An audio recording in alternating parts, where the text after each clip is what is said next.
করেছে মমতা, খুন করেছে মমতা, আমার মনের রক্ত, বিচার চাই, বিচার চাই, বিচার চাই, বিচার চাই, বিচার চাই, বিচার চাই।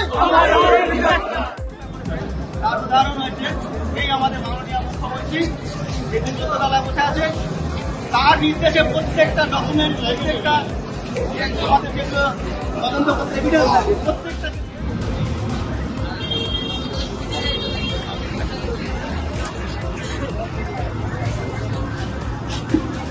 এসেছেন। আচ্ছা, তো রাত্রি থেকে এসেছেন না সকালে এসেছেন? আচ্ছা, আপনাদের আজকে 1 বছর হয়ে গেল এই ঘটনা, আরজি করের ঘটনা। তো আজকে আপনাদের কি মনে হচ্ছে, বিচার কি পাওয়া যাবে আদৌ? আমরা চাই মমতার পদত্যাগ। 1 বছর হয়ে গেল এখনো পর্যন্ত আমাদের বোনের বিচার হয়নি। তার জন্য দায়ী একমাত্র মমতা ব্যানার্জি। আর আমরা এই দাবি নিয়ে এসেছি, আমরা এই নবান্ন থেকে এই হাওয়াই চটিকে বিদায় করতে চাই। আমাদের দফা 1, দাবি 1, মমতার পদত্যাগ। আপনার কি মনে হচ্ছে, বিচার কি পাওয়া যাবে? আমরা তো বিচারের আশায় বসে আছি, আমরা বিচার নিয়ে তবে যাবো, রাজপথ আমরা ছাড়বো না। যতদিন না আমরা বিচার পাই ততদিন রাজপথ আমরা ছাড়বো না। আর মমতা বন্দ্যোপাধ্যায় পদত্যাগ না হওয়া পর্যন্ত বিচার হবে না। মমতা বন্দ্যোপাধ্যায় পদত্যাগ করলেই আমরা সঠিক বিচার পাবো। আর আমরা রাজপথ এত সহজে ছাড়বো না। উনি 100 ফুট করুক, ওনার এত ভয় কিসে?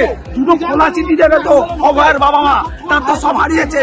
2টো খোলা চিঠি নিতে এত ভয়, 10 ফুট ব্যারিকেড, 2টো চিঠি নিতে এত ভয় কিসে?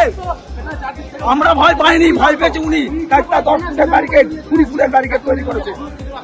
মমতা হয় হয়, মমতা হয় হয়, মমতা হয় হয়, আরে জেনে গেছে জনতা, জেনে গেছে মমতা, জেনে গেছে জনতা, খুন করেছে মমতা, জেনে গেছে জনতা, খুন করেছে মমতা, মমতা, খুন করেছে মমতা, আমার মনের রক্ত, বিচার চাই, বিচার চাই, বিচার চাই, বিচার চাই, বিচার চাই, বিচার চাই।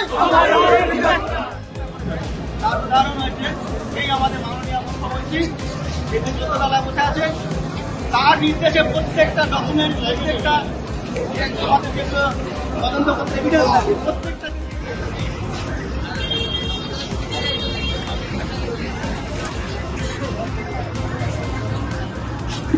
আমাদের ভিডিও ভালো লাগলে লাইক এবং শেয়ার করুন। কমেন্ট সেকশনে গিয়ে জানান আপনাদের মতামত।